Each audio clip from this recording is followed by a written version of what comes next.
আচ্ছা, মুরব্বী আপনার নাম কি? শফিকুল ইসলাম। শফিকুল রহমান। আপনি কবে গেছেন? হজে না উমরায় গেছেন? আমি উমরায় গেছি 5 বছর আগে। 5 বছর উমরায় গেছেন। আচ্ছা, আপনারা সবাই শুনতে পাচ্ছেন আমার কথা?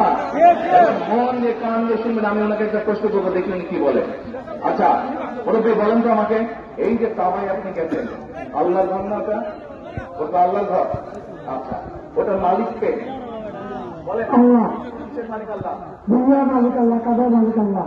কাবার মালিক আল্লাহ, আল্লাহ। দুনিয়ার মালিক আল্লাহ, আল্লাহ। আবাবের মালিক আল্লাহ, আবাবের মালিক আল্লাহ, নিজেদের মালিক আল্লাহ, সব কিছুর মালিক আল্লাহ।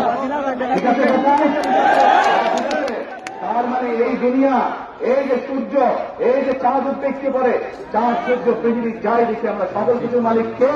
আল্লাহ। আল্লাহ রাব্বুল আলামিন হচ্ছে সকল কিছুর মালিক। আমরা কি দেখছি? আমরা দেখছি ওই যে একটা রাজনৈতিক দলের কথা বলেছি, যাদের ভূমিকা আমরা 50 বছর আগে দেখেছি। আমরা দেখছি এদের কিছু কিছু সদস্য আমাদের নিরীহ মা বোনদের বাসায় গিয়ে গিয়ে, মা বোনদের কাছে গিয়ে বিক্রি করতে